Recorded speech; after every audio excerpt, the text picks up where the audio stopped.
Q47 Connect at daybreak, from dusk to dawn wrap of major happenings in and around the country in brief. And to start with, the caterers under the school feeding program have rejected the proposed 1 cedi 20 pesos increment put forward by the government, saying the increase is woefully inadequate and unacceptable. According to the caterers who withdrew their services since school reopened, are demanding that the government raises the daily amount per child to 3 cedis 50 pesos from 97 pesos and settle outstanding arrears. Minister for Gender, Children and Social Protection, Lariba Zuwera Abudu, joined a media briefing, made this revelation and hinted of plans to pay all outstanding arrears. But the caterers have expressed disappointment as they say they will not return to work until the 3 cedi 50 pesos fee demand is met. The Kwame Nkrumah University of Science and Technology has been adjudged the best university in the world for its contribution to the provision of quality education in line with Sustainable Development Goal 4, SDG 4. The prestigious accolade was announced in the 2023 Times Higher Education Impact Rankings, which was published last Thursday. KNUST secured the top position globally in the quality education category with an outstanding score of 93.1, surpassing all other universities worldwide in that category. Away from that, the police have started full-scale investigations into the circumstances leading to the death of an 18-year-old female student of the Sutem Senior High Technical School in the Fantiakwa South District of the Eastern Region last Thursday, June 1. Abigail Asari, a second-year junior art student, was allegedly stabbed to death by Michael Osei, a barber. Abigail's lifeless body was found at Osei's barber shop at Sutem on the morning of the said date. Meanwhile, the personnel from the Criminal Investigation Department of the Ghana Police Service have picked up two friends of Michael Osei who allegedly murdered his girlfriend at Achim Sutem near Bonsu Junction in the Eastern Region. A suspected thief, believed to be in his late 40s, was allegedly lynched by unknown assailants in Bibiani, the capital of the Bibiani Amiaso Bekwai municipality of the Western North region, in the early hours of Sunday, June 4, 2023.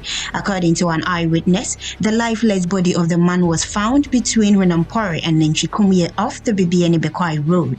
Residents of Bibiani and its surrounding communities say robbery cases and theft have become a major problem, as people are victimized on a regular basis, but no arrests have been made by the security agencies.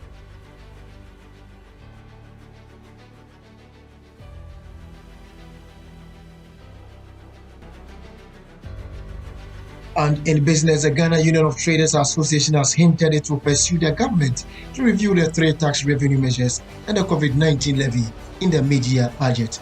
According to the union, businesses are struggling to survive due to the high taxes and utilities they are paying.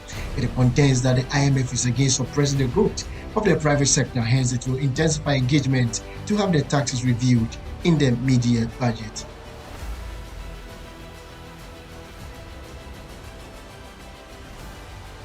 Organized labor is preparing to hit the streets again in demand for the reinstatement of three Sanon Asogli Power Ghana workers who were sacked over their decision to join the Ghana Mine Workers Union. General Secretary of the Trades Union Congress, Dr. Yauba, who made the revelation, said the Sanon Asogli Power Ghana has till June 26, 2023 to settle the matter and call the sacked workers back to work and enter into negotiations with the Ghana Mine Workers Union. He also said that the TUC has resolved to petition the International Labour Organization at this year's conference to be held this month.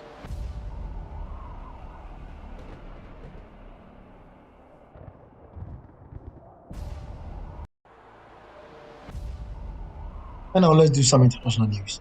Around 60 Afghan girls were hospitalized after being poisoned at their school in northern Afghanistan. The poison, which targeted a girls' school in the Afghan province of Saripur, comes after intense scrutiny of girls' education in the war-torn nation since the Taliban took over and barred most teenage female students, and after a wave of poison attacks on girls' schools in neighboring Iran. And now let's do some international news. Around 60 Afghan girls were hospitalized after being poisoned at their school in northern Afghanistan. The poison, which targeted a girls' school in the Afghan province of Saripur, comes after a wave of poison attacks on girls' schools in neighboring Iran. Ugandan's President Yoweri Museveni has announced the deaths of 54 Ugandan soldiers in an Al-Shabaab attack on a base housing African Union peacekeepers in Somalia. Museveni's statement on Saturday comes a week after Al-Shabaab fighters stormed the base in Balamare, 130 kilometers, which is 80 miles southwest of the Somalia capital, Mogadishu. The armed group claimed it carried out suicide bomb attacks on May 26 and killed 137 soldiers.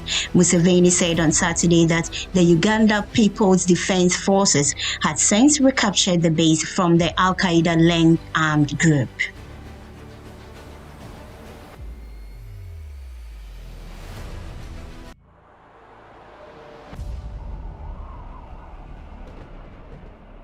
And now let's do sports, where Black Stars striker Inaki Williams has indicated that he will not be able to feature for Ghana in the upcoming clash against Madagascar in the 2023 Africa Cup of Nations qualifiers. In a statement from the player on Monday, June 5, he said he is unable to play for the national team due to an injury. According to him, he has been nurturing a knee injury, which he hoped to have been able to put through until the end of the season, but for medical consultations, it became necessary to get the needed medical attention immediately. Black Stars will come up against Madagascar on Sunday, June 18 away in Antananarivo. Legendary striker Zlatan Ibrahimovic has finally announced an end to his football career at 41 after a storied career with top clubs in Europe. The forward, who had earlier decided to end his stay with AC Milan at the end of the season, announced on Sunday he wouldn't continue as a footballer. The Swedish striker enjoyed fruitful seasons with 8 top clubs across Europe and La Galaxy in the United States, with 2 and 3 spells with Barcelona and AC Milan respectively. With the exception of La Galaxy and Malmo FF, Ibrahimovic won collective trophies everywhere he played.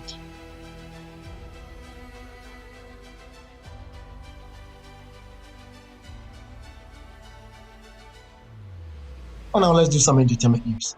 Nigerian female singer Temilade Opineye, popularly known as Tems, has finally received a plaque for her Grammy Award win. Tems won the award for Best Melodic Rap Performance at the 65th Grammys on February 6, 2023 for her contribution towards Future's Wait For You, which also featured Drake. Being the first female Nigerian artist to win a Grammy, the Kevi singer is also the first female Nigerian singer to be nominated for a Grammy Award. Friday night hitmaker Lasmid has taken a bow from highly spiritual music record label. The exit was confirmed by the chief executive officer of the label, Kewa, during an interview on Sunday, June 4, 2023. He hinted that some internal issues fueled the decision, and despite the back and forth conversations they had, Lasmid's mind was made up. His decision comes shortly after colleague Mr. Jude took his exit after the end of his contract to explore new opportunities. However, Kewa assured that at the right time, the entire truth would come to light in bringing clarity to the whole saga. And that's it for this morning's wrap of 247 Connect here on Channel 247 TV. There's more news on our social media platforms. Have a good morning.